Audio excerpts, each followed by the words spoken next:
Presidente, Pode iniciar. Presidente, gravação iniciada. A gente acaba mais rápido.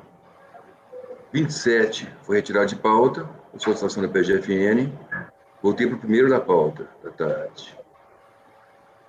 Então, estamos voltando aqui do intervalo. Doutora Érica. Segundo tempo da pauta do dia 19 à tarde. 28, doutora Érica.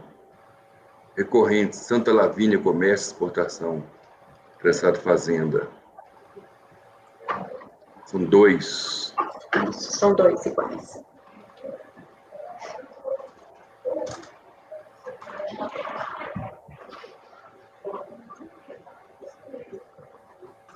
Posso, presidente?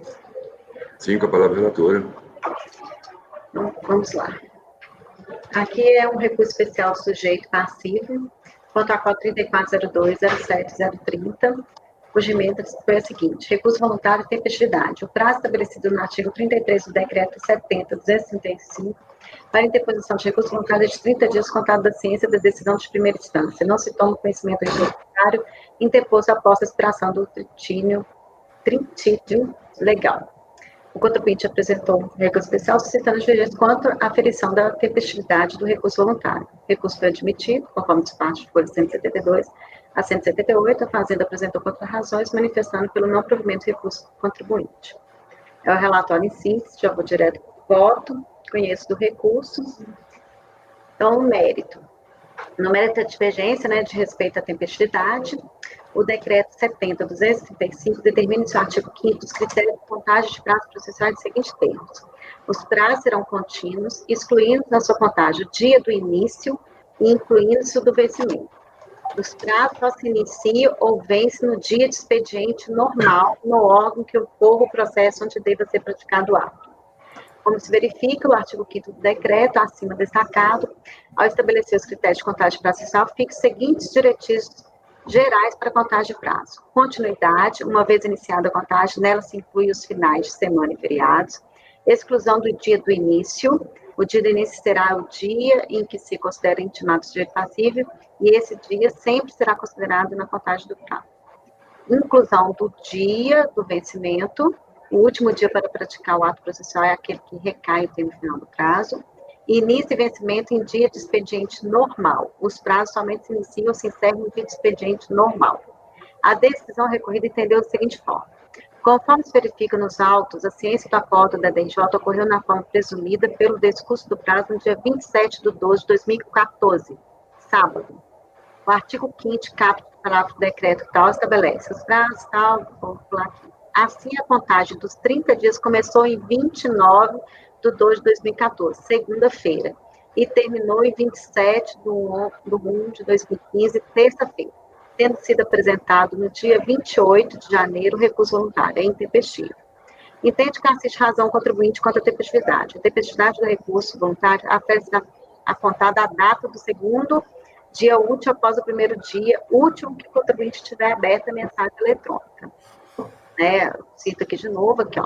Conforme se observa, o prazo só se inicia no dia de expediente normal no órgão, sendo o dia de início excluído da contagem. Pois bem, tendo em vista que o processo administrativo dos prazos, só se inicia ou vence no dia de expediente normal, no órgão em que ocorre o processo ou deve ser praticado o ato, o dia da contagem de prazo de 30 dias para apresentação do recurso voluntário seria o dia 30 de 12 de 2004, terça-feira. Se não, vejamos. O contribuinte teve ciência no dia 27 de 12, sábado. O início do prazo se deu no dia 29 de 12, segunda-feira. A contagem, contando-se o primeiro dia em 30 de 12 de 2012, terça-feira. De modo que a contagem de 30 dias começou no dia 30 de 12, terça-feira, e terminou no dia 28 de 1, quinta-feira.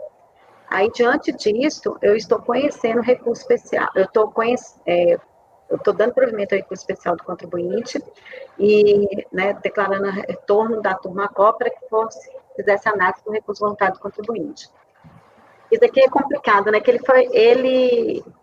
ele viu, a mensagem no sábado, ele foi intimado no sábado, só que você tem que contar o dia que é expediente normal, então é como se ele tivesse sido intimado na segunda, aí é no dia seguinte que começa o prazo dele a contar. Não é na segunda, porque se exclui do primeiro dia. e se tem que contar o prazo do expediente, né? Tem que ter o expediente da repartição, né? Sábado não é expediente.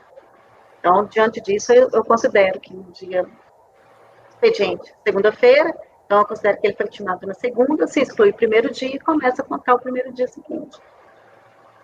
Tá. Doutora Érica, eu fiquei com uma dúvida. E o acórdão recorrido Ele considerou que dia?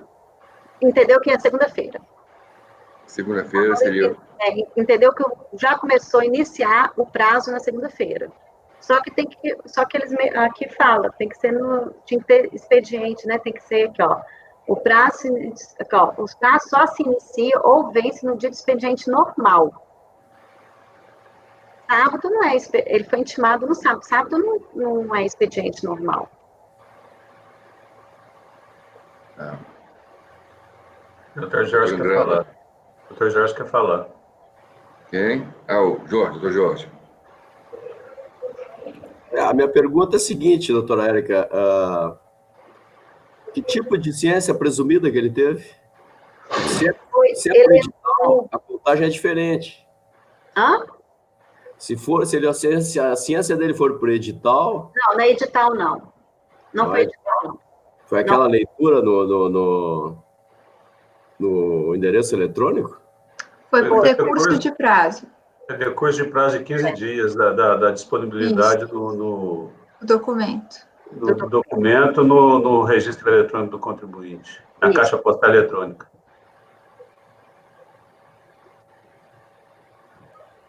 Eu gostaria de entender por que o acórdão recorrido unanimemente decidiu por intempestivo. E veio do DRJ, veio passando tudo isso aí. Que o prazo foi intimado no sábado, então tira o sábado, né? No domingo, né? Desculpa. Não, eu acho que... Isso, ele foi intimado no sábado, eles tiraram o sábado, como, né, que eles falam que tem que tirar o primeiro dia, então iniciou na segunda. Mas eu acho que essa é a contagem correta. Não, aqui o expediente, eu entendo que assim, o início e vencimento é no dia de expediente normal. Então, se ele tivesse intimado... O que eu estou achando estranho é essa tese. Mas aqui o início não seria no sábado. Eu teria que... Então, o início seria na segunda. Estudar esses regulamentos aí de... Na segunda ele foi intimado, é como se fosse intimação. intimado na segunda. No expediente normal. Intimação no dia de expediente normal. Eu teria que dar uma lida nessa legislação nova aí de intimação, porque ninguém discutiu isso, nem na DRJ, nem na Câmara de Baixo, ninguém não, a DRJ, presidente, a DRJ não conta a intempestividade pelo recurso voluntário. Recurso voluntário. Todo voluntário, né? Tá. Foi unânime, né? Foi. Deixa eu ver quem que é a turma. Aqui. Rodrigo Mineiro. Tudo Rodrigo Mineiro. O voto é da Thaís, né? Gente, a Thaís... Tu não começa a bola não, viu? Mas o voto dela tá muito pequeno também, tá muito simples, não, né? Mas não dava para saber. Ela entendeu perfeitamente o que aconteceu. Ela repete o que aconteceu, fala que a ciência foi no sábado, e mesmo assim começou a contar no dia da segunda. Na segunda-feira. Presidente, eu concordo com o voto dela. Acho que tá certo. E tem uma não diferença poderia de começar a contar na segunda e a sábado. ciência presumir ser feita na segunda. Tem que começar a contar na segunda, né? Eu entendo que a ciência teria que ser... A ciência... Por aí que entende a terça-feira. Normal. Eu entendo que a ciência teria que ser... Por exemplo, sábado e domingo não se conta, porque não é dia de expediente. Ah, peraí, desculpa. A ciência na segunda, então o prazo começa a contar na terça. É porque você está entendendo que, como foi sábado, então, assim, a gente não conta o primeiro dia, né? Por isso que a senhora está contando... Domingo, porque não é expediente normal. Isso, aí você conta... Certo, aí você considera a segunda, mas você, para fins de contagem, conta a partir de terça. Entendi. Se você tivesse tido ciência na segunda. Entendi. Não, eu entendi o seu racional, Érica. Aí você aplica o prazo do processo mesmo. Sim, porque... E não conta o primeiro dia e conta o dia seguinte. Expediente normal. Sábado e domingo não é expediente normal. Mas aqui a lei diz que o prazo se inicia em dia de expediente normal, não a ciência. Entendeu? O prazo, Eu não sim. poderia começar a contar o prazo no domingo. Isso eu não posso. Mas eu começo a contar na segunda. Só se inicia em dia útil. Só que, pelo que eu saiba, quando você é intimado, se você é intimado no sábado, conta-se como você era intimado no dia útil. O dia útil seguinte é segunda-feira. Você nunca começa um prazo, você nunca é intimado no final de semana, assim. Tem um racional. Ele foi intimado, ele foi efetivamente... Ele teve a ciência, né? A leitura, né? No sábado. Ele teve... Ok.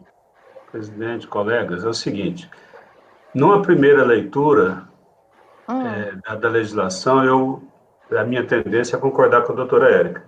Só que em respeito a uma decisão unânime, e para não evitar algum eventual risco aqui de erro no julgamento, eu gostaria de pedir vistas para dar uma revisada nesse assunto. Parece simples, mas pode ter algum detalhe que a gente não esteja visualizando. Esteja pelo caminho que a doutora Vanessa disse. Andrada, olha o acordo 2402, 2402-009-178. Nesse daqui também foi unanimidade, se eu não me engano, e também só que no caso foi impugnação. Aí eu me baseei até aqui, ó, esse acordo é do dia 5 de novembro de 2020. Ele é recente, bem recente. E lá ele considera que na contagem de prazo para apresentação de impugnação o dia de início deve ocorrer em dia de expediente normal no órgão. E a contagem do prazo deve começar no dia útil seguinte ao do dia do início. Aí a senhora está considerando que a ciência, efetivamente, por mais que ele tenha aberto no sábado, tinha que ser um dia útil. Isso, dia útil. Aí por isso que aplicaria a contagem a partir de terça, entendi. Realmente é mais prudente pedir vista mesmo, porque tá tão claro os fatos que é só aplicar o direito. Isso. Doutora Érica, qual que é o acordo que você citou aí? Vou te dar 2 acordos. É o 2402, 009, 178. Essa é a segunda sessão. E o outro é 2401, 005, 984. Doutora Andrada? Oi. A minha consideração é o seguinte, eu estou vendo aqui no PAF, no artigo 23, far-se a intimação. Isso aqui já era anteriormente, que se considera 15 dias após a publicação do edital. Se o edital vencer num sábado e domingo, não se aplica aquele edital. E eu acho que a mesma forma está por meio eletrônico. Aqui diz, o inciso 3º do parágrafo 2º, considerar-se feita a intimação. 3, se por meio eletrônico, 15 dias contado da data registrada no comprovante entregue no domicílio do juiz passivo. Eu acho que a hipótese é essa, pelo que eu estou entendendo. E aí é a mesma hipótese do edital. 15 dias após a publicação do edital, se esse for meio utilizado. Então, aqui, se eu estou entendendo bem, se for a leitura por meio eletrônico, não se aplica aquele artigo 5º, parágrafo único que a doutora Érica está fazendo menção, só para ajudar o raciocínio, que eu também não estava conseguindo entender. Perfeito, obrigado. Não se discute. Eu sei. É sábado. Ele perdeu o Eu lembro que por edital, intimação por edital, tem essa particularidade mesmo. E agora eu não consigo entender por quê. Eu estou vendo aqui, por analogia, que a por meio eletrônico é a mesma redação, inclusive. Mas, enfim, perfeito. Só para ajudar. Perfeito. Então, vista ao conselheiro Andrada, após a relatora dar provimento ao recurso. O 29 é a mesma coisa? Sim, mesma coisa. Mesmo dia, tudo por igual? 29. Mesma coisa. Vista ao conselheiro Andrada, após a relatora dar provimento ao recurso. Item 30, retirado de pauta pelo patrono. 31, retirada de pauta pelo patrono. 32, retirada de pauta pela PGFN. 33, retirada de pauta pelo patrono. 34, retirada de pauta pelo patrono. 35, retirada de pauta pelo patrono. 36, já foi julgado. 37, Dr. Jorge, recorrente, Color Minas, Clorofício, interessado Fazenda. Com a palavra o relator, Dr. Jorge Palmiro. Esse aqui, presidente, só para esclarecer, na verdade, ele foi retirado de pauta porque ele, na época, acho que foi o doutor André constatou, era um valor acima de 1 milhão. Mas ele era menor do que 8 milhões. Até fiz essa indicação na pauta passada e disseram que não era, que não tinha que... Então, aí eu analisei a pauta e foi exatamente... A ata, perdão, foi exatamente... Mas, enfim, o processo é acima de 1 milhão e abaixo de 8 milhões, ele está apto a ser pautado. A partir da segunda portaria, CARF. Então, o processo está na pasta. Não é estranho. Faça a leitura, por exemplo. Posso começar? Sim, pela relator. Aqui. Então, trata-se de recurso especial de divergência interposto pelo contribuinte, admitido pelo despacho de folhas tais contra o acórdão tal, que recebeu a seguinte emenda: falta de licenciamento, classificação fiscal errônea, penalidade. A licença de importação veio a substituir aqui a de importação com a implementação do Siscomex. Bem, por isso, aplica-se a penalidade administrativa aos casos de classificação fiscal errônea, como o caso dos autos, notadamente porque a recorrente também descreveu a mercadoria de forma que dificultava a correta classificação fiscal. Esse vai ser o deslinde. Insurge o recorrente exclusivamente contra a aplicação da multa de 30% do valor aduaneiro por falta de licença de importação, das importações ao abrigo das arroladas DI no auto de infração florestais. Em suma, alega que importou as mercadorias ao abrigo de licença de importação, entre parênteses, a qual, pontua, foi pedido previamente a importação, fecha parênteses, com a classificação fiscal que entendia correta. Assim, alega que não há falar-se em falta de licença de importação, conforme o enquadramento fiscal dado à exação. Acresce que, aspas, o pressuposto único da multa é a ocorrência de um ilícito, de onde se conclui que não havendo ilícito, não há que se falar em multa, fecha aspas. Discorre com base no paradigma, número entre parênteses, para assentar que as licenças de importação foram obtidas, o controle aduaneiro foi devidamente exercido e a operação de importação devidamente fiscalizada, razão pela qual, conclui, inexiste subsunção dos fatos em análise com a hipótese do artigo 6332-A do RA, então vigente. Pugna por provimento especial para cancelamento da multa controvertida, a Fazenda Nacional, em contra-razões, requer o provimento do apelo especial do contribuinte. Passo ao voto. Conheço o recurso nos termos que é admitido. Emerge do relatado que a matéria a nós devolvida resume-se a penalidade prevista no artigo 169b do Decreto-Lei 3766, com a redação da Lei 6.562/78. Firmada a jurisprudência nesta egrégia turma que, nas hipóteses em que a mercadoria importada esteja sujeita ao procedimento de licenciamento automático, não se aplica a multa que aludia ao artigo 6332-A do então vigente regulamento aduaneiro, pois não haveria que falar-se em prejuízo ao controle aduaneiro. Todavia, o caso em análise é o oposto. No presente caso, o segundo entendimento da fiscalização, as declarações de importação do auto de infração abarcadas neste processo do termo de estimação de folhas 88 a 91 não são minérios de zircônio, classificação fiscal X, e sim farinha de zircônio, a qual é utilizada na fabricação de produtos cerâmicos, como esmaltes cerâmicos. Não remanesce lide quanto à classificação fiscal adotada pela fiscalização, divergente daquela declarada pelo contribuinte. Tanto que, a partir de 30 de janeiro de 2013, a própria recorrente passou a adotar a classificação a que o agente fiscal entendeu correto.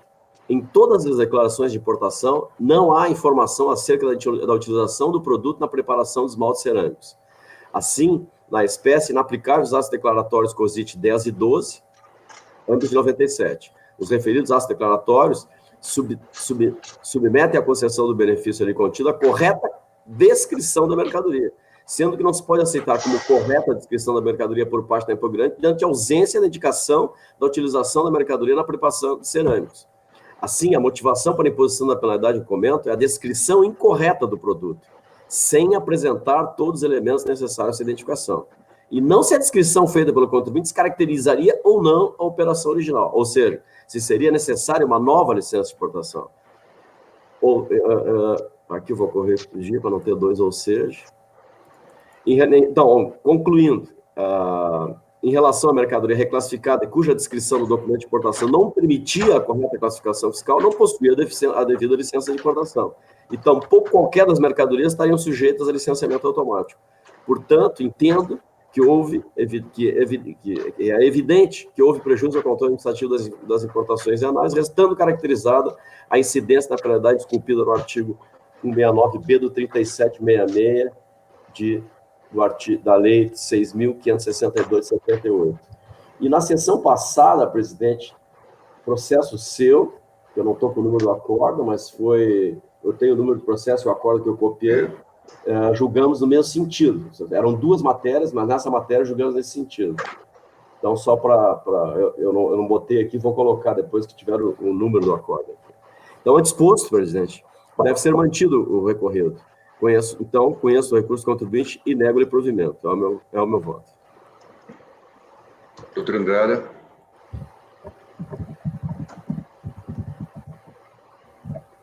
Eu estava lendo aqui o voto vencedor do acordo recorrido, doutor Corinto. Ele tem simplesmente 2 parágrafos. Um para explicar que ele foi designado para fazer o voto vencedor, e o outro para dizer que nega provimento. Mas, assim, brincadeira à parte... Eu nem me reportei ao voto do nosso amigo. Se a mercadoria está submetida à licença de importação, aplicava a multa. Acompanho o relator, presidente. É o mesmo caso. Doutora Tatiana. Presidente, a gente tem julgado dessa forma, né? Eu acompanho o relator também. Doutor Luiz Eduardo. Acompanho o relator, presidente. Doutor Valcir. Com o relator. Doutor Jorge. Já relator. Doutora Érica. Com o relator. Doutora Vanessa. Com o relator. Acompanho o relator. Por unanimidade de votos, negou-se provimento ao recurso. Esse foi o item 37. 38. Retirada de pauta por solicitação da PGFN. 39. Já foi julgado. 40. Doutor Luiz. Retirada de pauta por solicitação da PGFN. 41, já foi de minha relatoria. 42, retirado de pauta. Solicitação da PGFN. 43, já foi votado. Tem 4 mil seguidos aí. 44, 45, 46, 47. 44 é drawback. Deixa eu ver se já está na pasta. Já está. Já estão. 44. Vinculação física. 45. Eu vou tentar resumi-los também agora. 46. Tem 49 também. 47.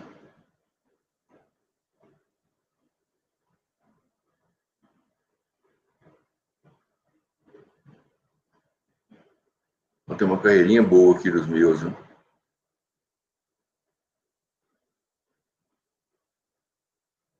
Então vamos lá. Estamos.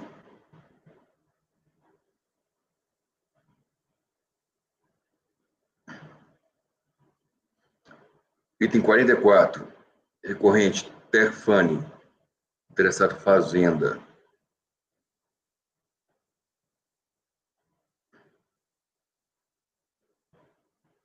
Ele também, quase todos vão ser isso, viu? Que estão todos juntos, né? A pauta temática. Então, também é vinculação física. Eu faço aqui o relatório.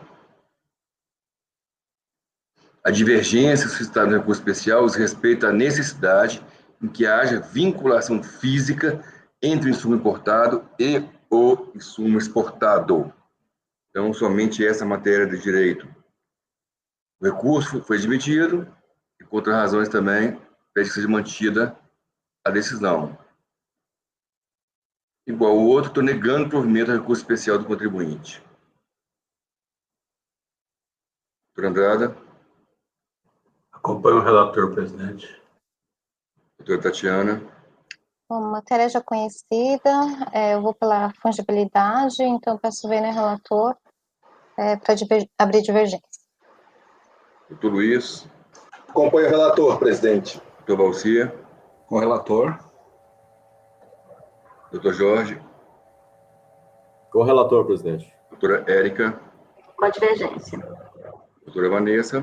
Com a divergência. Valeu. Então, por maioria de votos, negou-se provimento ao recurso, vencidas as conselheiras Tatiana, Érica e Vanessa. É o 4. Deixa eu ver aqui. Isso foi o 4, 5 agora.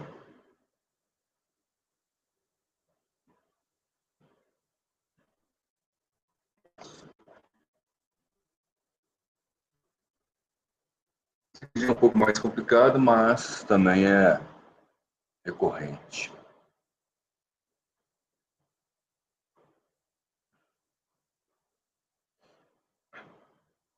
Trata de recurso especial interposto pelo contribuinte contra a decisão tomada no acordo 3202.000.476 de 2013. Antigo, hein? Ementa. Roubo de carga, responsabilidade tributária, depositário.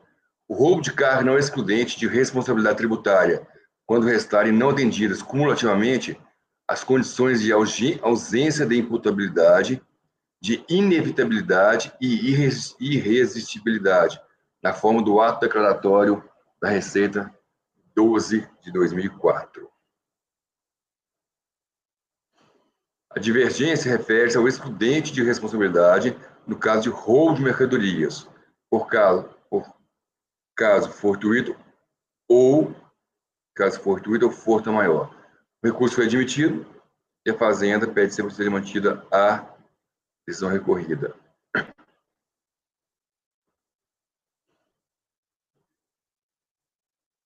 Traz matéria já enfrentada, decidida em diversas ocasiões por esse colegiado. Os acórdão, sei, eu citei um acórdão aí, que é o 9303.006.005, 9303.005.767, 9303.005.766, 9303.004.981. Estes termos, por uma questão de economia processual, e tendo em conta o dispositivo do artigo 50 da Lei 9784, adotam os fundamentos declinados pelo ex-conselheiro Luiz Marcelo Guerra de Castro, em decisão proferida no acórdão 31.02002.060, de 22 de 10 de 2013. Ainda que naquela ocasião se discutisse a responsabilidade do transportador, todos os pressupostos e premissas adotados aplicam-se em sua integralidade ao caso concreto, bastando que no texto que se segue, leia-se depositário, onde consta o termo transportador. Então, o Luiz Marcelo fez um texto aqui muito bem feito, muito bem fundamentado, sobre transportador. E estou usando esse texto, estendendo ao depositário. Ele fala depositário, transportador, elenca lá os responsáveis.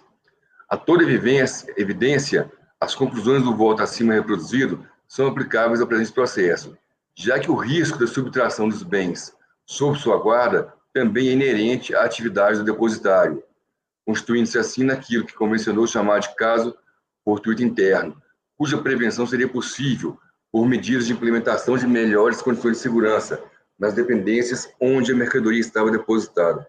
Pelo exposto, voto por negar o provimento do recurso especial do contribuinte. Doutor Andrada. Acompanho o relator, presidente. Já tive a oportunidade de analisar essa questão de roubo de carga responsabilidade tanto do transportador quanto do depositário, né? Doutora Tatiana? Também matéria já conhecida, há precedentes assim recentes do STJ no sentido de ser considerado caso fortuito, o que eu também adoto a mesma linha. Então eu peço vênia para abrir divergência. Doutor Luiz? Já me manifestei sobre o tema, acompanho o relator. Doutor Balcia? Com o relator. Doutor Jorge?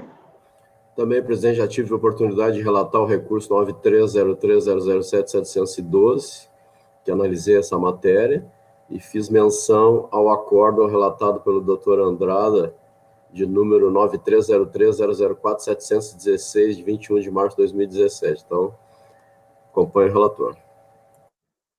Doutora Érica? Acompanho a divergência. Doutora Vanessa? Acompanho a divergência também, já me manifestei. Então, o sobre item esta matéria. 45 foi negado o provimento por maioria de votos, vencidas as conselheiras Tatiana, Érica e Vanessa. Item 46. Recorrente, ELOG, interessado, fase internacional. No voto tem um nome diferente, que é Armazém Gerais Colômbia. Deve ter sido comprado aqui.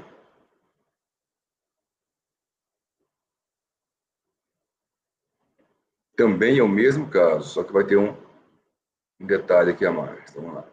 Relatório. Trata-se de recurso especial interposto pelo contribuinte contra a decisão tomada no Acórdão 3201-001-883, de fevereiro de 2015. Recebeu a seguinte ementa. Exclusão de responsabilidade, caso fortuito, furto de mercadorias. O furto de carga ocorrido no recinto depositário não constitui causa excludente de responsabilidade do depositário, conforme artigo 660 e 664 do Regulamento Aduaneiro, de 2009, o texto vigente à época, se demonstradas falhas nas condições de segurança. Esse é a ementa. A divergência citada no recurso especial diz respeito à responsabilidade do depositário sobre o furto de carga ocorrido no recinto alfandegado, sob sua custódia, mas, especificamente, se a ocorrência constitui excludente de responsabilidade do depositário, por caracterizar caso fortuito ou força maior. O recurso especial admitido contra razões apresentadas.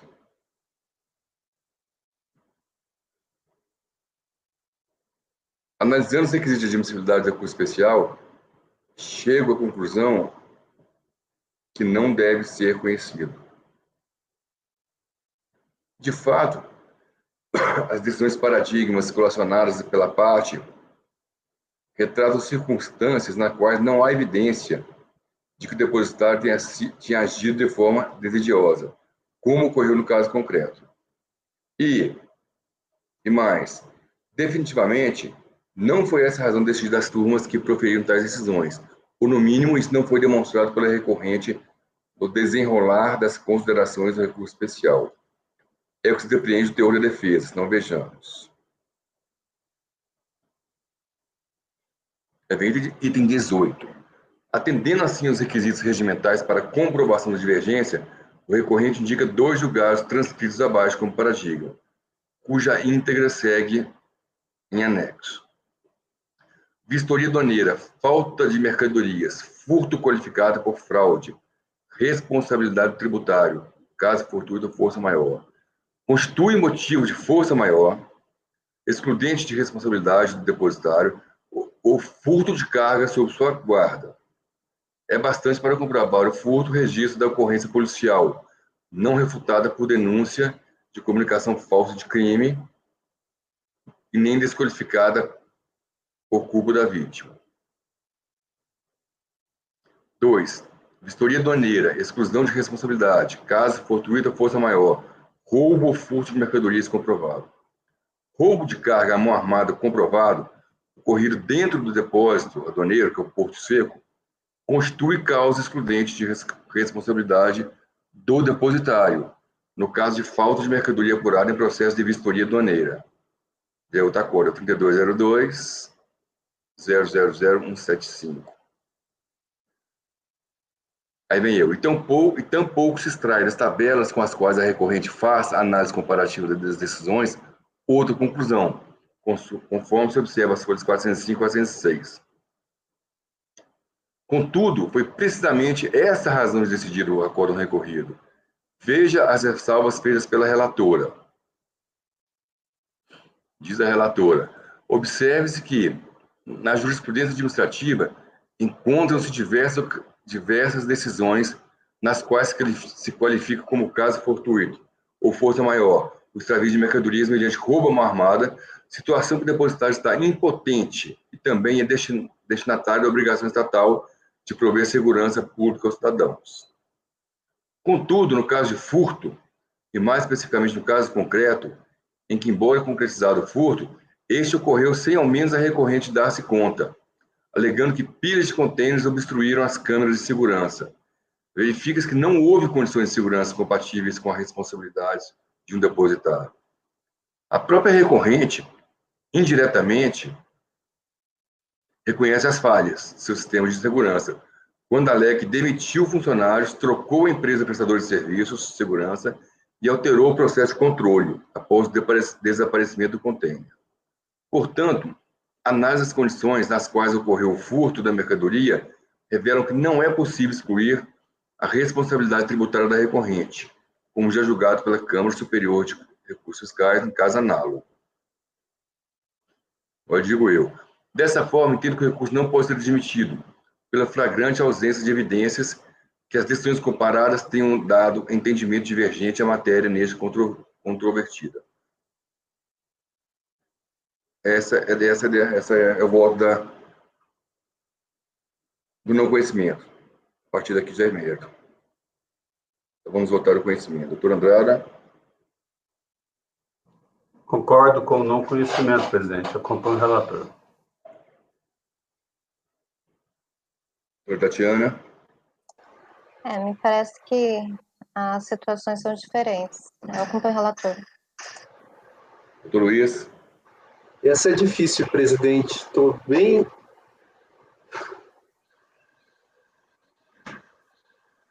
Eu vou acompanhar o relator, presidente. Acompanho sim, pelo não conhecimento. Doutor Balcia? Com o relator.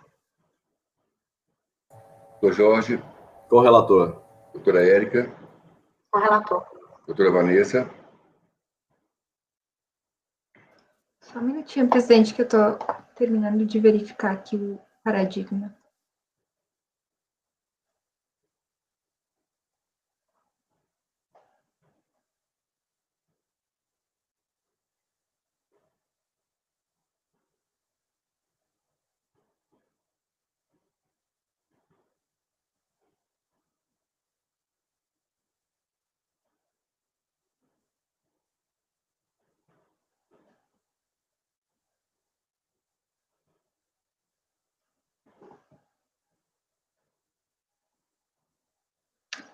Presidente, eu vou, nesse caso, como o doutor Luiz disse, caso de dúvida, eu vou abrir a divergência com a devida vênia e vou concordar com as razões do despacho de admissibilidade, né, que diz, enquanto o acordo recorrido entendeu que o furto de carga ocorrido no recinto depositário não constitui causa excludente, né, da responsabilidade do depositário, a turma julgadora do paradigma entendeu ser excludente a responsabilidade, né, tendo em vista que a depositária não teria dado causa ao furto, sendo motivo de força maior.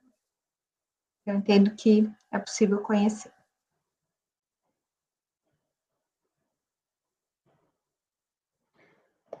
Então, recurso não conhecido por maioria de votos, vencida a conselheira Vanessa. Próximo item na pauta.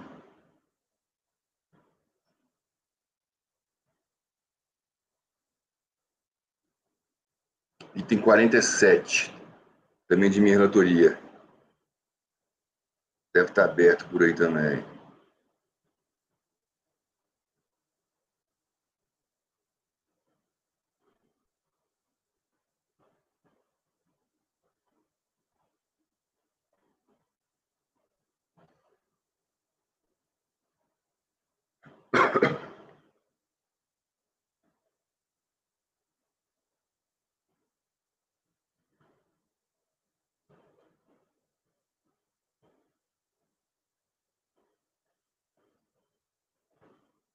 Relatório.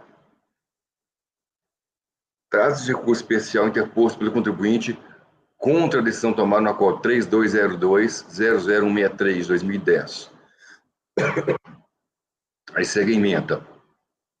A divergência suscitada no recurso especial diz respeito, 1.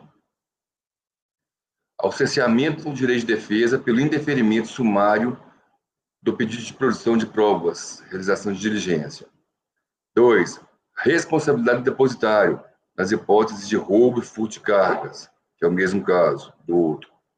3. Multa prevista no artigo 106, inciso 2, a linha D, do Decreto-Lei 3766, combinado com o artigo 628, 3D, do Decreto 4543/2002. E 4. Juros de mora. O recurso especial do contribuinte foi parcialmente admitido, somente em relação ao cerceamento do direito de defesa pelo indeferimento sumário do pedido de produção de provas, realização de diligências, e 2, esse é o 3, né? Não é 2.000. 2, responsabilidade do depositário nas hipóteses de roubo e furto de cargas. Contra razões pede não conhecimento e no mérito negativo. Em caráter preliminar, voto. Em caráter preliminar, a Fazenda sustenta que o recurso especial interposto pelo contribuinte não pode ser admitido em relação a nenhuma das duas matérias, segundo entende a recorrente. Haveria dissenso judicial. Não haveria dissenso jurisprudencial. No que diz respeito à matéria admitida sob o título cerceamento ao direito de defesa pelo indeferimento sumário do pedido de produção de provas ou diligências, explica, em apertada síntese, que os julgadores que proferiram decisão recorrida indeferiram o pedido de perícia, ao fundamento de que os quesitos formulados pela parte referiam-se unicamente à interpretação da legislação aduaneira, ao passo que os acórdãos paradigma decidiram pelo indeferimento sob o fundamento de que a turma recorrida não teria sequer analisado as questões preliminares suscitadas pelo contribuinte em sua impugnação. Assiste razão à contra-razoante. Observe-se a abordagem do assunto feita lá no despacho. Juízo de prelibação. Para comprovar o dissenso, em relação à matéria, foram colacionados como paradigmas os acórdãos 3102-00622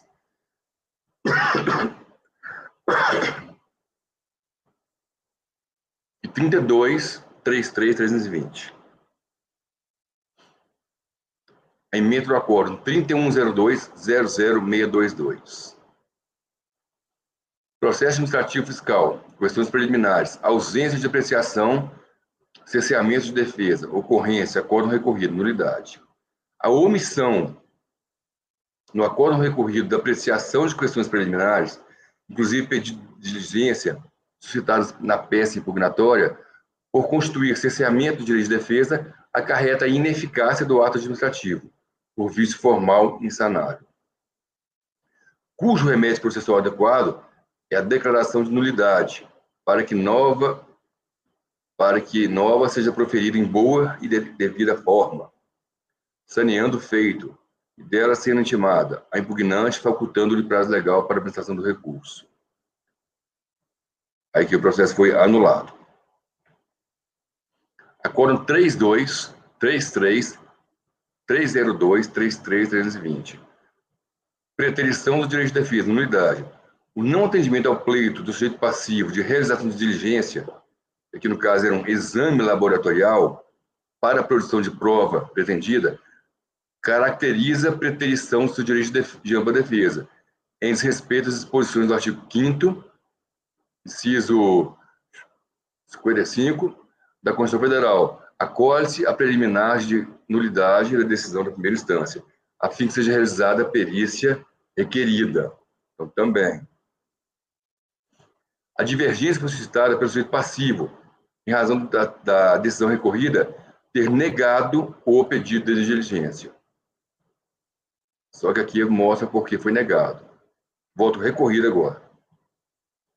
Quanto à perícia requerida, A maioria dos quesitos apresentados sugerem que sua motivação tem base na legislação que respeita o perdimento de mercadorias por ter permanecido em recinto alfandegado com prazo superior a 90 dias da descarga, sem que tivesse sido objeto de pedido de vistoria aduaneira. Para tanto, a recorrente alegou em sua impugnação que o prazo para o despacho aduaneiro expirou-se em 29 de 1 de 2005, e que o pedido de vistoria aduaneira só veio se formalizar em 31 de 2 de 2005. Por isso entende nula a vistoria aduaneira levada a efeito, e por consequência também alega a nulidade do auto de infração, feito com base nessa vistoria. Verifico que, diversamente do que afirma a recorrente, a solicitação de vistoria aduaneira foi feita pela importadora em petição protocolada pela alfândega do Porto de Santos, em 21 de 1 de 2005, conforme folha 19. Portanto, dentro do prazo estabelecido para despacho aduaneiro, o que toma prejudicada a alegação da recorrente. Demais por oportuno, cabe observar que a legislação vigente permite ao importador o despacho de mercadorias importadas que permaneçam em recinto alfandegado, além do período permitido em lei, antes de aplicada a pena de perdimento, conforme previsto no RA 2002, em seu artigo 575. Finalmente, cumpre observar que tais procedimentos são de esfera e interesse exclusivamente administrativo fiscal, não se tratando de normas que possam dar amparo às alegações de sua nulidade. Quanto aos quesitos restantes, considero-os como matéria interpretativa e que diz respeito ao mérito da lide. Destarte, o pedido de perícia resta prejudicado diante do que dispõe a legislação aduaneira e dos documentos esclarecedores e constantes dos autos. O contraste das emendas do teor dos votos das decisões evidenciaria a divergência entre o entendimento exarado no acordo recorrido e o acordo paradigma, em face da possibilidade fática de se aceitar e trazer provas através de diligência. Portanto, mesma situação fática, que foi admitido. Então, eu considero a mesma situação fática. Com essas considerações, entendo ter sido comprovada a divergência jurisprudencial com a segunda matéria. Parece que eu nem olhei quem tem disponibilidade. Em linhas gerais, a recorrente alega, em sede de recurso especial, que viu-se prejudicada em relação ao direito que tem de defender das acusações que são imputadas, tendo em vista que a exigência de impostos e penalidades, quando não caracterizada a hipótese de fato gerador, carece de respaldo legal. B. Os auditores responsáveis pelo procedimento não observaram os critérios definidos no acordo de valoração aduaneira. O acordo. É difícil, já, tanto que eu já li aqui hoje. C. O próprio auto de infração faz menção a roubo de carga, que constitui caso fortuito ou força maior. D. Desde que a impugnação do lançamento requereu instalação do incidente de falsidade documental, que lhe foi negado sob pretexto que o processo administrativo fiscal não tem previsão para esse tipo de procedimento. E, letra E, segundo os paulistas, E, em Brasília é E, BH também é E. Requereu também a realização de prova pericial, assunto sobre o qual o recorrido ter-se silenciado. Vamos, então, à íntegra dos apontamentos feitos pelo relator da decisão recorrida a respeito dos assuntos. Aqui diz o... cadê o autor? Então, vou ler agora parte do voto no acordo recorrido.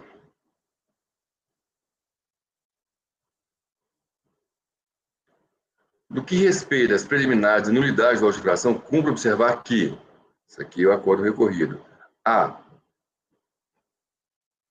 Quanto a preliminares de nulidade, por não ter caracterizado a hipótese de fato gerador de tributos, cabe esclarecer que a legislação pertinente à importação de mercadorias do exterior é clara e inequívoca ao apontar a ocorrência de fato gerador de tributos e contribuições devidos na importação, no caso em que for apurada falta de mercadoria importada.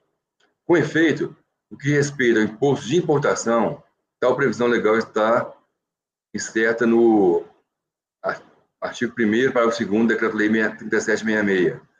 Com a redação que lhe deu, o artigo 1º do Decreto-Lei 2472 de 88.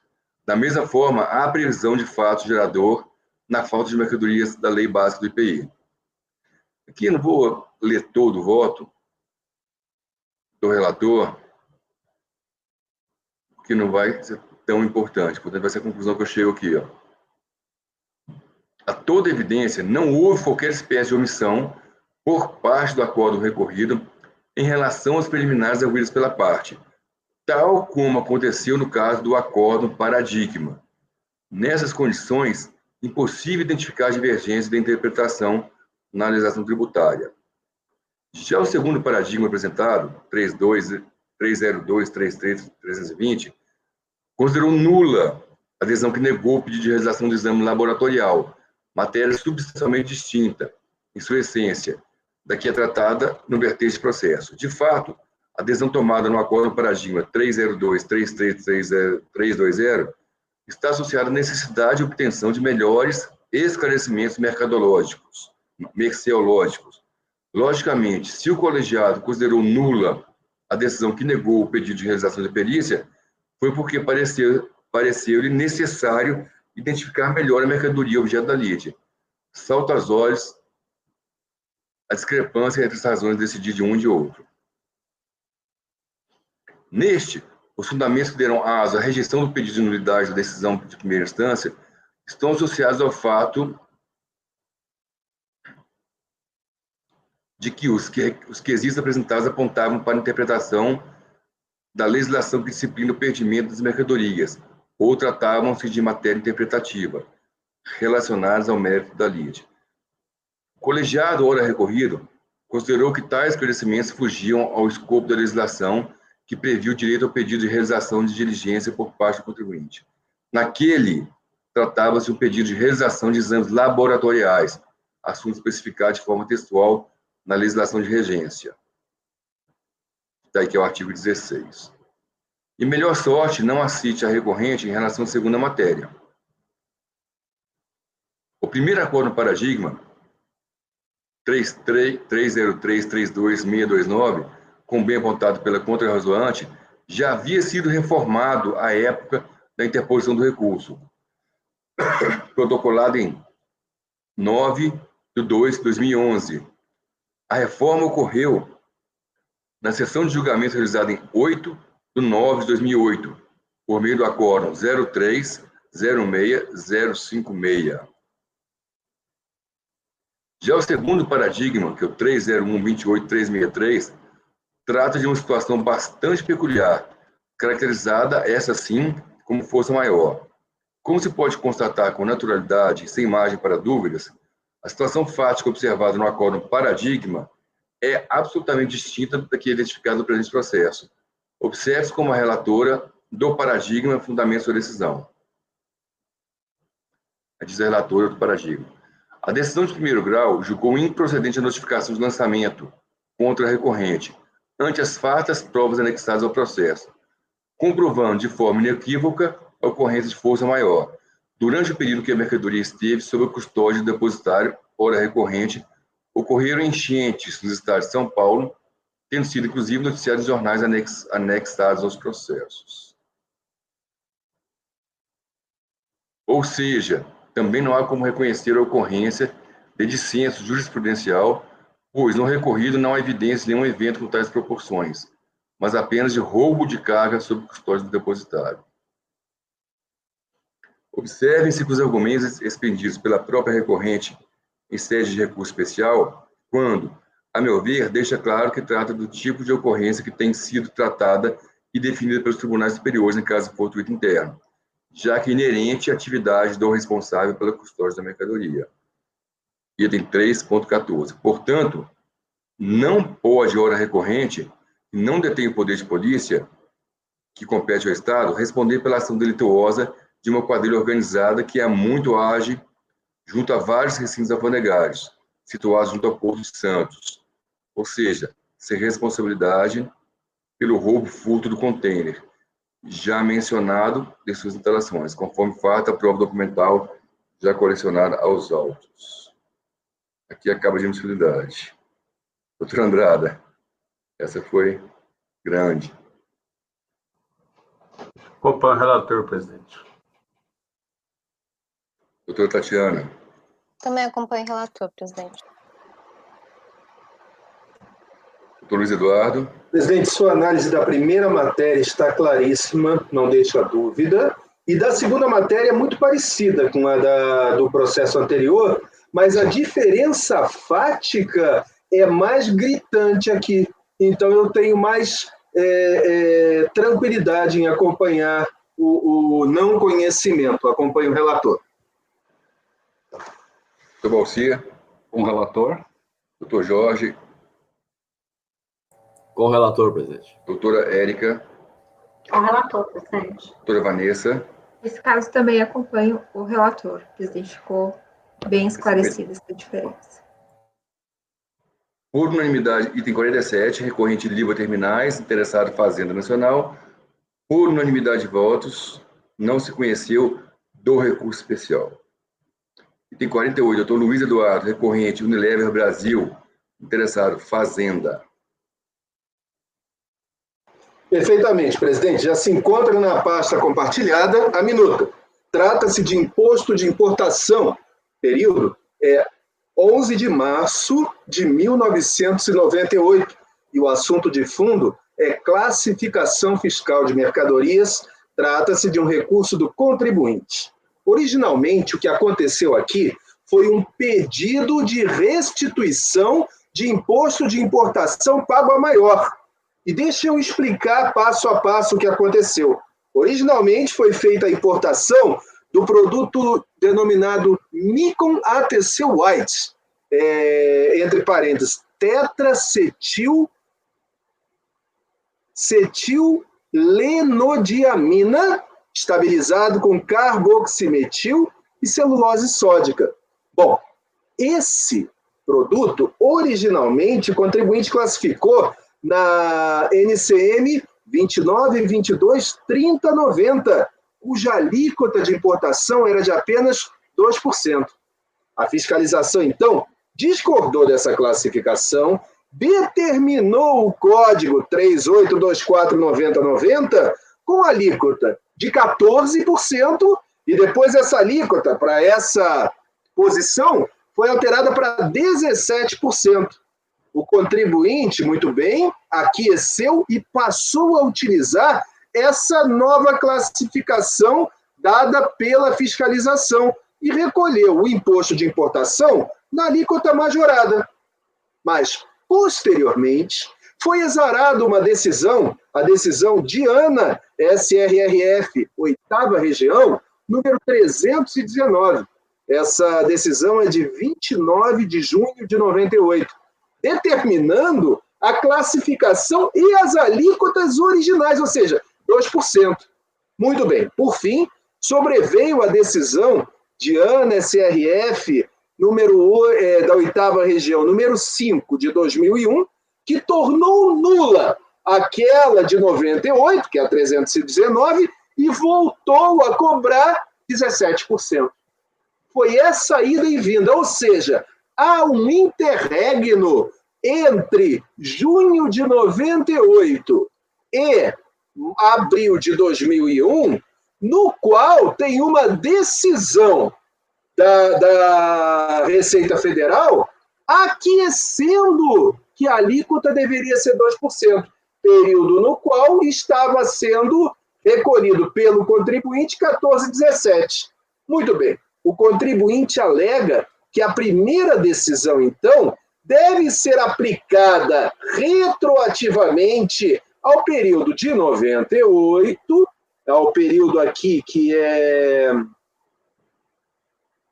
março de 98, ou seja, 3 meses anteriores à decisão 319, que foi favorável a ele, favorável a seu entendimento, alega que ela é aplicável retroativamente e pede, então, a restituição da diferença que foi recolhida em março. A DRF indeferiu o pedido. O contribuinte apresentou manifestação de inconformidade requerendo a reforma do despacho decisório, mas a DRJ, em Ribeirão Preto, negou provimento à manifestação.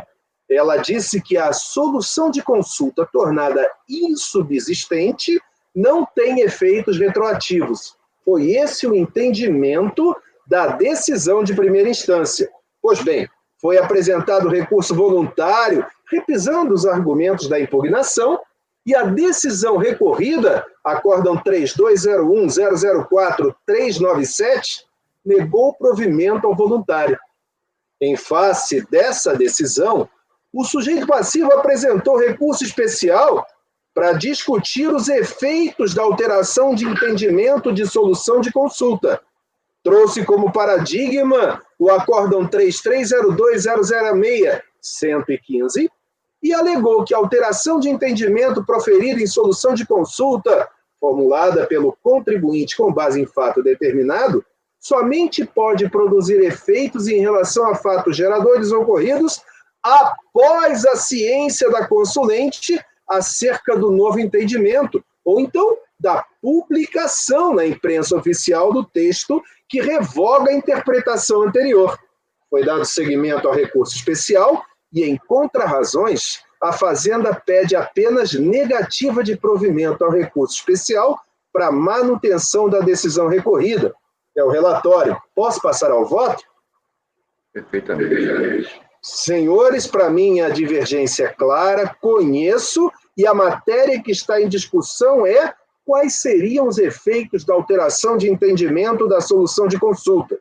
Como fundamento, eu adoto as razões de decidir do acórdão 9303003838 da então conselheira Maria Tereza Martinez Lopes, que entende que a solução de consulta não tem efeito constitutivo, mas tão somente declaratório. Portanto, não se aplica aqui o princípio da retroatividade benigna. No mesmo sentido, temos os acordos 9303002361, 002, 365, 367, 368, 369, 370, todos da mesma empresa. Em conclusão, nego o provimento ao recurso especial do sujeito passivo, é como voto.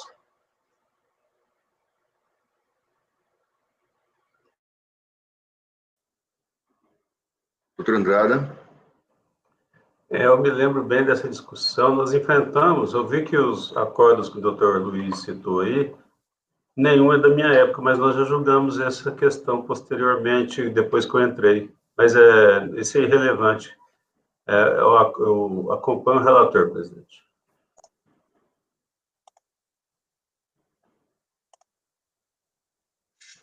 Doutora Tatiana.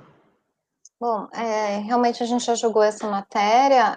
Eu tenho um entendimento de que a solução de consulta dada pela Receita, à época, ele respalda o sujeito passivo que se enquadra na mesma hipótese pela aplicação da inteligência do artigo 9º da IN 1396, né?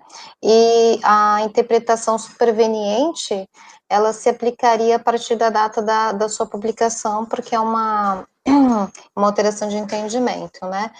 Então, eu peço vênia para abrir divergência.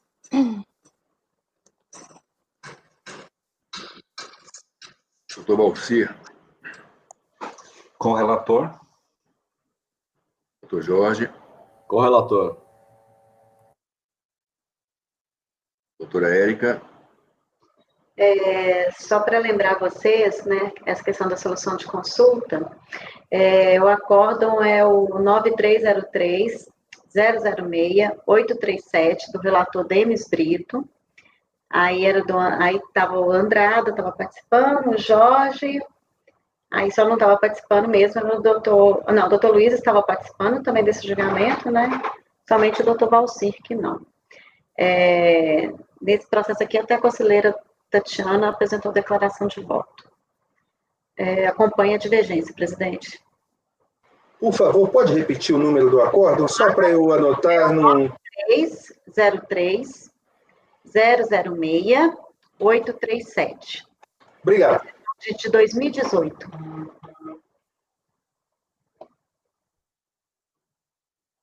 Doutora Vanessa. também estava com esse acórdão que a doutora Érica mencionou, e eu vou manter a minha posição acompanhando a divergência, presidente, que pode ser utilizada para restituição, né? Solução de consulta. Também voto com o relator, doutor Luiz Eduardo. Então, por unanimidade de votos, negou-se provimento... Não, unanimidade não, por maioria. Por maioria de votos, negou-se provimento ao recurso, vencidas as conselheiras Tatiana, Érica e Vanessa. Esse resultado do item 48.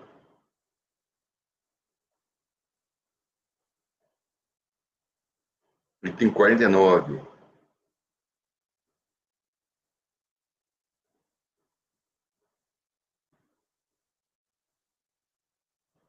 De fevereiro de 2020. Embargante, conselheiro interessado, Rodovisa. Eu vou pedir um minutinho de intervalo que eu vou ali. Tomei muita água hoje. Concedido.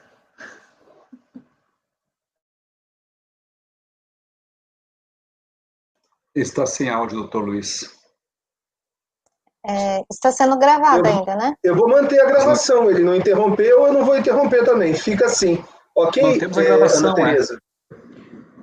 Sim, estou gravando ainda. Perfeito. Vamos aguardar a volta do presidente. Ok.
Aproveitei para desligar o ar-condicionado. O ar-condicionado também, que eu estava gritando muito aqui.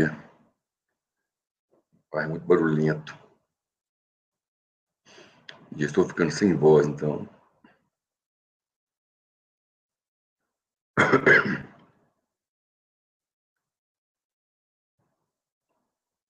Item 49. Olha que alívio, meus ouvidos.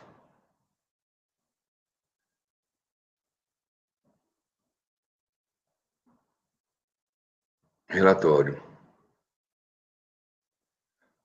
Trata-se de recurso especial de divergência interposto pela Fazenda contra a decisão tomada no acórdão 302-38008, de setembro de 2006. Presidente, Oi? está constando na pauta como embargos. E embargo. Ah, não, peraí. O senhor falou recurso especial contra o acordo e tal. Deixa eu ver aqui. É embargo. Deixa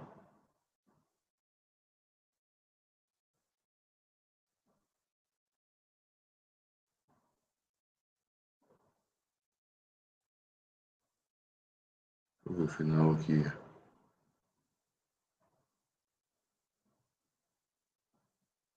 Tá vendo? Eles colocaram embargo. Deixa eu ver agora assim. Eu coloquei na minha. Tá até o número do acordo aqui na... Mas pelo voto seria embargos. Não, e na minha. Deixa eu ver a planilha minha aqui, peraí. Presidente, só para esclarecer, a minuta de voto que você colocou aí é exatamente o mesmo voto que foi embargado. Você deve ter pegado no arquivo errado. O voto que está aí é o voto que foi embargado. Ah, tá. O voto aqui foi embargado, né? O É exatamente o mesmo voto. Deixa eu procurar outro aqui, peraí.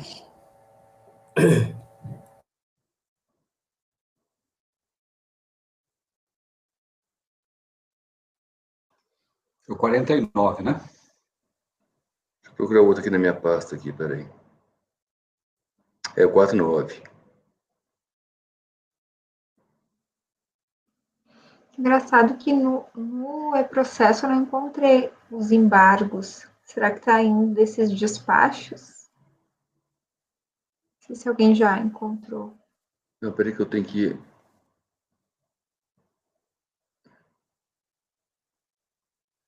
Vou achar ele aqui, tem que estar aqui na minha pasta local, que ele vai ter que estar.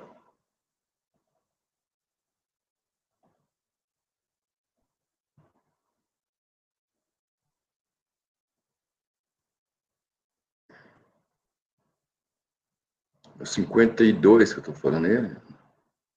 Presidente, tem um despacho de saneamento no final dos autos, a penúltima peça.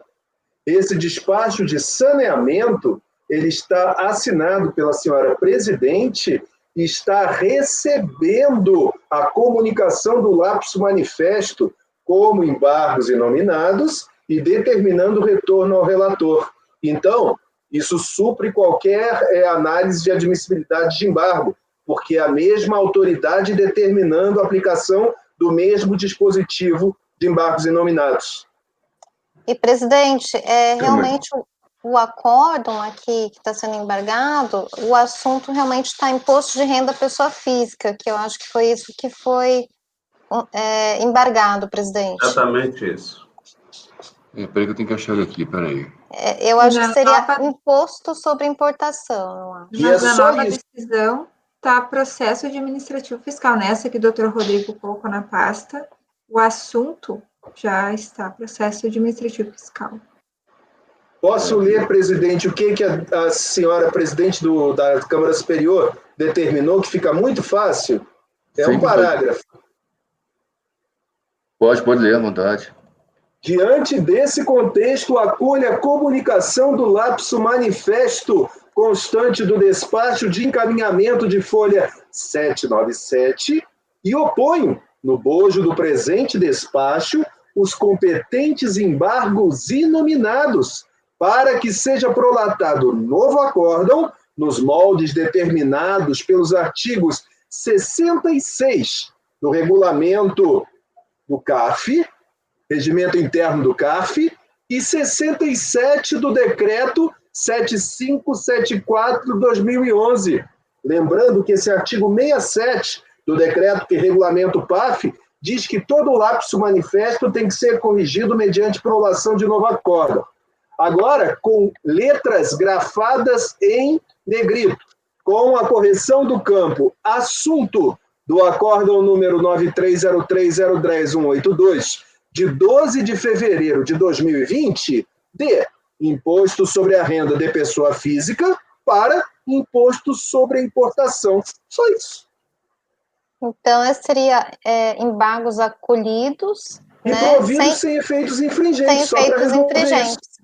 Isso, eu coloquei outro voto aí, deixa eu ver aqui. Eu estou achando que é o mesmo. Tá bom.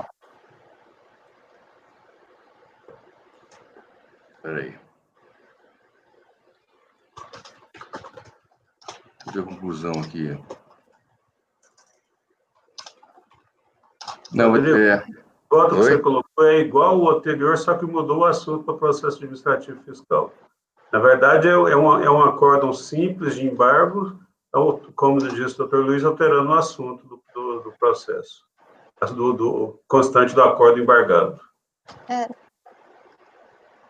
Seria só dizer onde consta no assunto X, passe a constar. Isso. Processo administrativo fiscal. É exatamente isso, uma outra aqui. A título de colaboração, presidente, o que o senhor acha? Por unanimidade de votos, embargos conhecidos e providos sem efeitos infringentes, para corrigir o campo assunto do acórdão 9303010182, de imposto de renda da pessoa física para imposto sobre a importação. Perfeito. Tranquilo. Exatamente isso. Agora, os dois, a gente tem que os dois estão iguais. Pô. Tinha salvado um, que era o normal, e o outro que seria o embargo. Muito estranho, tá perdido por aqui.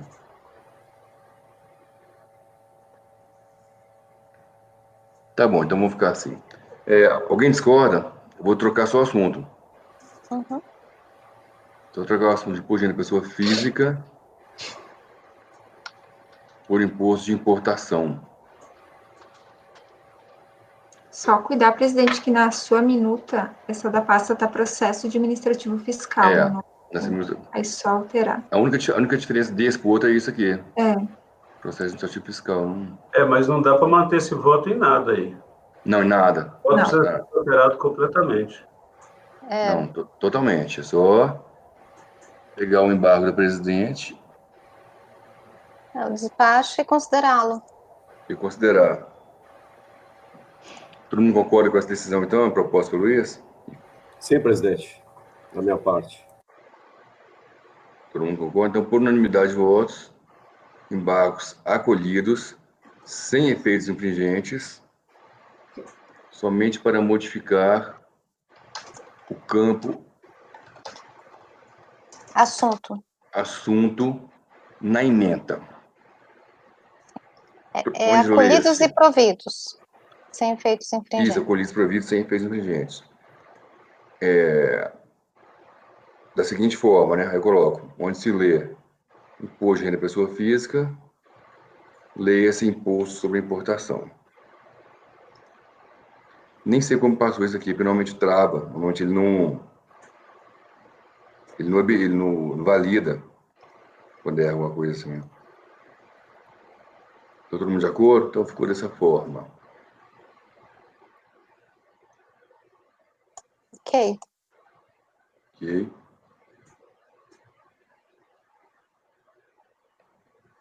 Deixa eu ver mais aqui que tem aqui, né?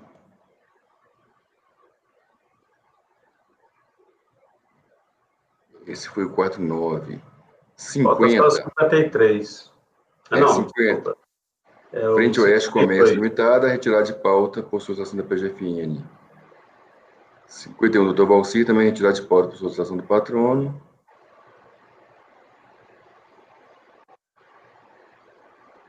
Tem o 52. 52 aí, de minha relatoria. Recorrentes, Karine Reis Santana do Carmo. Esse processo está na pasta aí. Ele é muito grande. Eu vou ter que tentar dar uma...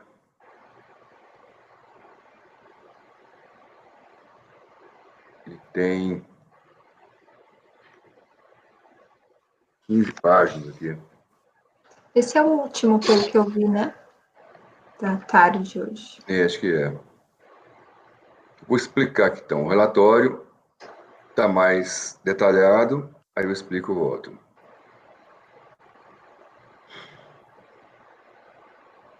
Então, item 52, recorrentes, Karine Reis Santana do Carmo, Eireli e Fazenda Nacional.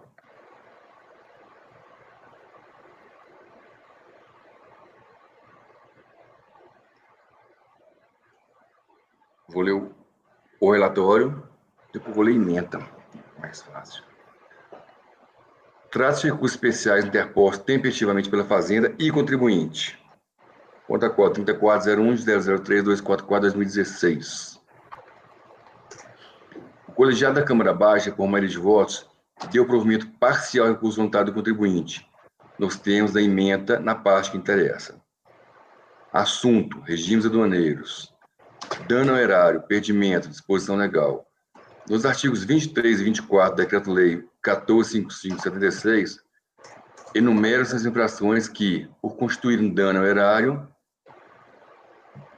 são punidas com perda de perdimento das mercadorias. É inócua, assim, a discussão sobre a existência de dano ao erário nos dispositivos citados. visto que o dano erário decorre do texto da própria lei. Perdimento, multa substitutiva, inaplicabilidade na exportação, antes da MP 497/2010.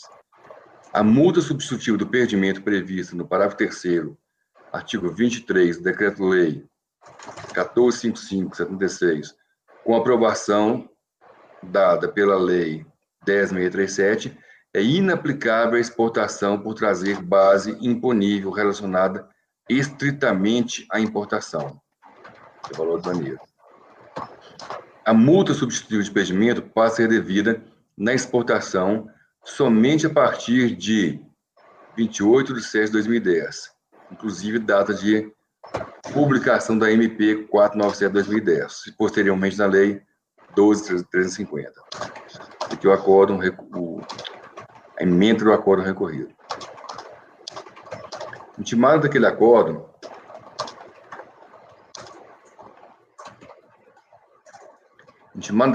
a Fazenda apresentou recurso, suscitando divergência quanto à exclusão da multa substitutiva do perdimento, prevista no parágrafo 3º do artigo 23 do Decreto-Lei 1455 de 76, na exportação de mercadorias realizadas em datas anteriores a 28/7/2010, apresentando como paradigmas os acordos 301, 34599, 303, 35828. Em seu recurso especial, alegou em síntese que, nos termos do Decreto-Lei 1455/76, artigo 23, incisos 4 e 5, combinado com o Decreto-Lei 3766, artigo 105, é cabível a conversão da pena de perdimento em multa equivalente ao valor da mercadoria cuja exportação de fato não ocorreu. A conversão de perdimento da multa já era aplicada pelo antigo terceiro de contribuintes, mesmo antes da MP 9497/2010, tanto nas operações de importação quanto nas exportações, conforme provam os paradigmas apresentados. Por meio do despacho de admissibilidade, o presidente da 4ª Câmara, terceira sessão, deu seguimento ao recurso da Fazenda. Intimado do acórdão e do despacho de admissibilidade, o contribuinte apresentou recurso especial, suscitando divergência quanto: 1. Comprovação do efetivo dano erário para aplicação de penalidade. 2. Interposição fraudulenta presumida. Por meio do despacho de admissibilidade, o presidente da 4ª Câmara admitiu o recurso especial do contribuinte apenas quanto à matéria 1, que é comprovação do efetivo dano ao erário.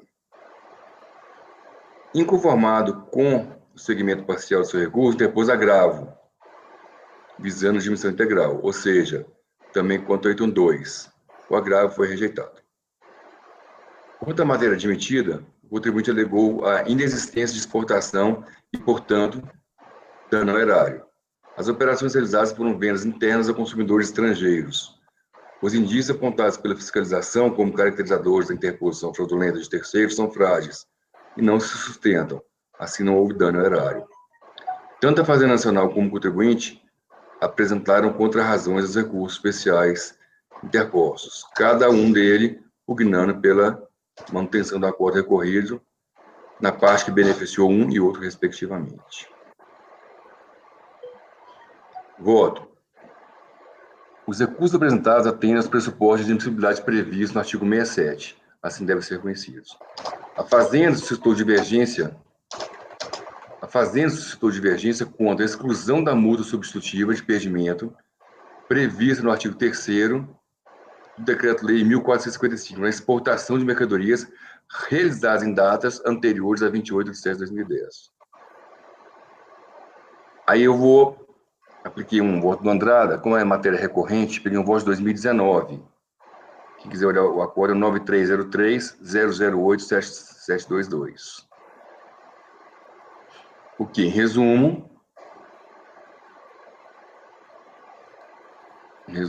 esse acordo ele diz ser possível a pena de perdimento, que eu coloquei aqui na emenda. A conversão da pena de perdimento em multa equivalente ao valor do aneiro das mercadorias aplicada como medida sancionatória à prática de infração capitulada como interposição fraudulenta de terceiros alcança tanto as operações de importação quanto as operações de exportação. O contribuinte falava que não alcança a exportação de mercadorias nacionais e estrangeiras antes e depois da entrada em vigor das disposições normativas na MP 497/2010, que apenas alterar a base de cálculo da multa, nos casos que a infração seja identificada no curso de uma operação de exportação. Então, nesse caso, estou dando provimento ao recurso especial da Fazenda. Quanto ao recurso especial do contribuinte, eu também estou usando um outro voto do doutor Andrada, que pensa exatamente igual a mim. O acordo é o 9303-008-721. E é bem grande o voto do doutor Andrada, que cita outros votos também. Mas a conclusão é que, em resumo, que não se necessita de provar o dano erário. A própria ação já presume dano erário. É o que a gente chama de norma penal em branco. A própria ação já tem um resultado por si só. Não depende de resultado. O resultado é a própria prática da ação. Que eu fiz o resumo aqui em cima, dizendo: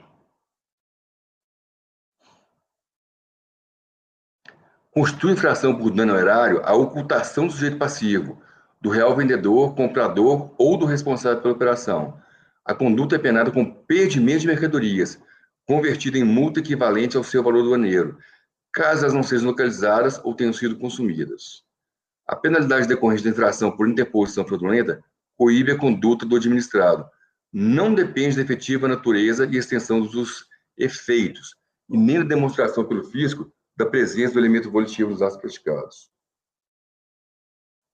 Dessa forma, eu dou provimento ao recurso especial da Fazenda e nego do contribuinte. Deu para entender? Porque o voto é muito grande. Eu fiz um resumo aqui.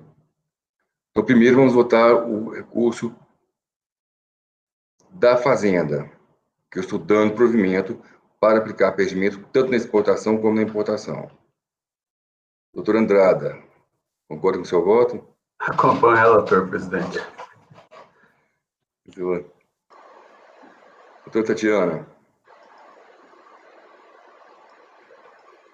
A gente já votou, né? Esse assunto também, tanto que o senhor citou esse acordo 9303008722, que era de minha relatoria, né? Basta teórica, estou usando esses dois aí. Isso, que eu fui voto vencido, né, junto com as meninas. Então, eu continuo com o meu entendimento por conta da MP 497, que só se aplicaria a partir daquela data.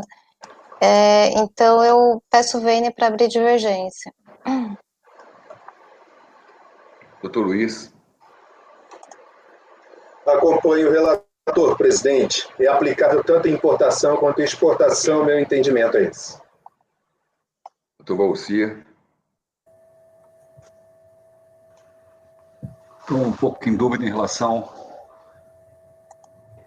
ao meu voto. Foi.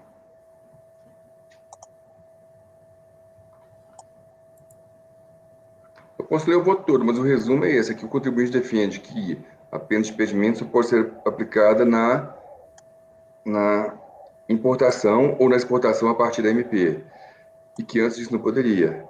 E o doutor Andrade demonstra no voto dele, que eu acompanhei teoricamente, que antes ou depois, que de qualquer maneira há impedimento tanto na importação como na exportação. Da MP 400 e... A MP é 497, doutor Valcir. 497. Nós votamos no mês passado.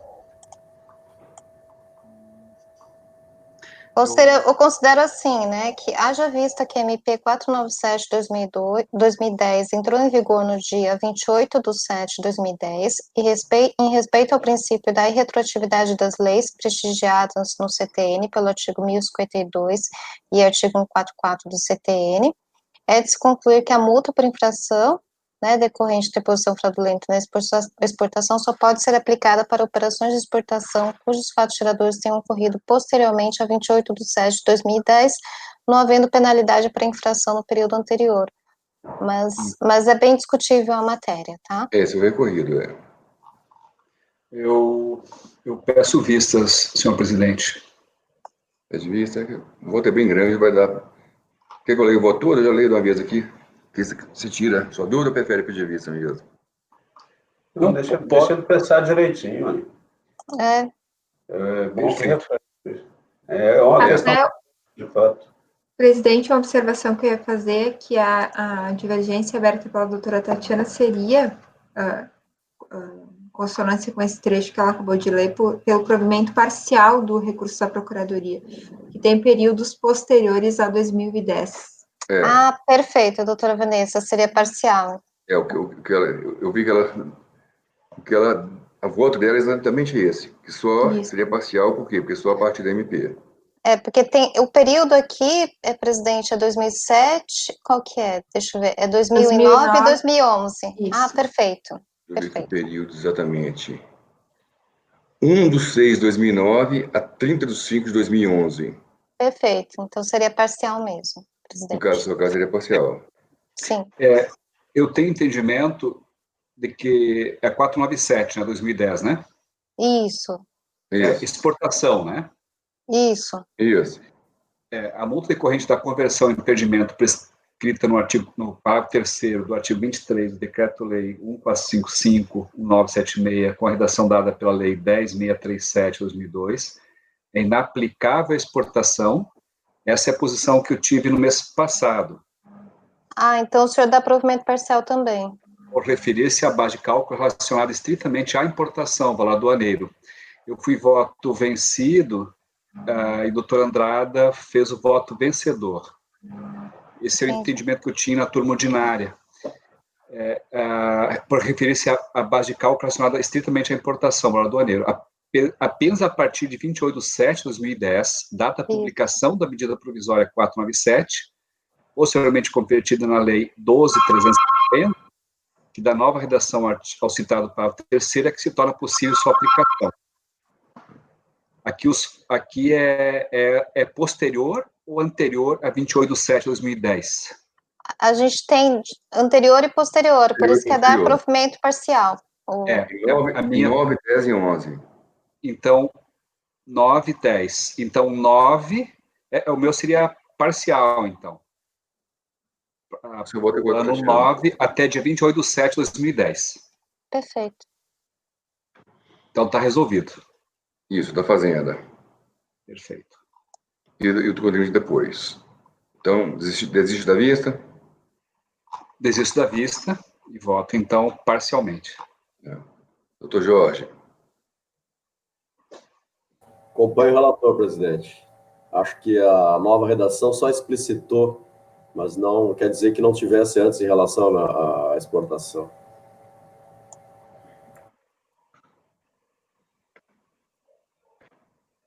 Doutora Érica. Eu acompanho a divergência, né, que é só a partir do dia 28/10, né, de 2010. Então, aí é parcial. Doutora Vanessa. Também acompanho a divergência, presidente, provimento parcial. A votação foi exatamente igual. Doutor Luiz, quer falar? Me bugou aqui uma questão importante. Como é que o doutor Valcir pode ter ficado... Ah, ele ficou vencido porque a questão aduaneira, perdão. É isso mesmo. Exatamente. Já lembrei, compreendi. Obrigado, doutor Valcir, pelo esclarecimento. É isso. Então, pelo voto de qualidade, no caso da Fazenda, Deus provimento do recurso. Vencidas as conselheiras Tatiana, Érica, Vanessa e Valcir. Perfeito, perfeito. Nós tivemos o voto da Semiramis, a nossa turma com Viderlei, com Lisiane, foi unânime nesse sentido, nesse entendimento. Então, no mês passado, eu conduzi meu voto nesse sentido, da discussão que a gente tinha na turma ordinária, só que por voto de qualidade, fui vencido e o doutor Andrada fez o voto vencedor nessa matéria. Isso, que é esse voto aí. Não precisamos de vista, não. Consegui chamar a memória. Obrigado. O Wanderlei entende muito de Doneiro. Então, você vê que é plausível, bem plausível a outra tese também. Tanto que ele assumiu agora a chefia da Diana, aqui em Brasília. Não, ele é um cara, ele é uma pessoa extraordinária, muito qualificado. A divisão aduaneira agora que é chefiada por ele. Em Brasília não, na primeira região toda. Então vamos agora ao recurso do contribuinte, doutora Andrada. Comprovação do efetivo dano. Não é necessária a comprovação do efetivo dano. Acompanho o relator, presidente. Doutora Tatiana.